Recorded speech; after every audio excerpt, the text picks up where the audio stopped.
কালকে এই 10:15 নাগাদ আমি গাড়ি নিয়ে যাচ্ছিলাম আমার কাজে। তো হঠাৎ করে দেখলাম পীরতলার শিব মন্দিরের সামনে রাস্তাটা ব্লক হয়ে আছে। আমি সাধারণত রাস্তা ব্লক হয়ে মানুষ যেমন করে রাস্তা গাড়িটা নামিয়ে আমি দেখলাম কেন ব্লক, দেখছি একটা টোটোওয়ালাকে ধাক্কাধাক্কি করছে, সম্ভবত চাঁদা নিয়ে। এবার আমি দেখলাম, তারপর দেখলাম টোটোওয়ালা আমার পরিচিত, আমার পাড়ার ছেলে।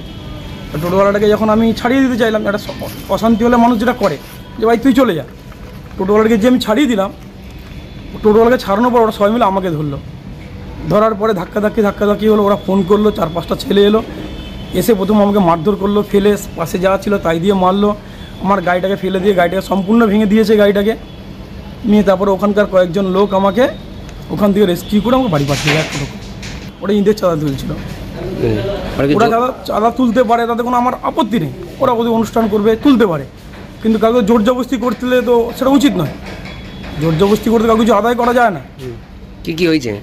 আমাকে মারধর করে সবাই মিলে নিচে ফেলে লাথি ঘুষি যা মানে মত লিঞ্চিং যেটা হয়, সবাই মিলে মেরেছে। মারার পরে ওখান থেকে আমি তারপরে ওখানকার লোকরা আমার রেস্কিউ করে ওরা আমাকে টোটো করে বাড়ি পাঠিয়ে দেয়। গাড়িও ভাঙচুর করেছে? গাড়িটা সম্পূর্ণ ভেঙে দিয়েছে। আমি কালকে থানাতে এই হাসপাতালে মেডিকেল করি, আজকে থানাতে একটা জিডি করেছি। আজকে অভিযোগ করা হয়েছে? অভিযোগ করা হয়েছে। কারা ছিল বা কোন কমিটি কিছু জানা আছে? না, ওরকম তো ওভাবে জানি না। ওটা চৌরাস্তার মোড়। এবার অনেকগুলো পুজো কমিটি ওখানে আছে, ঈদের কমিটি অনেকগুলো আছে। যেহেতু ওই এলাকাটা আমার নয়, তাই আমি ওদের কাউকে চিনি না, কিন্তু মুখ দেখলাম চিনতে পারবো ছেলেগুলো কারা ছিল।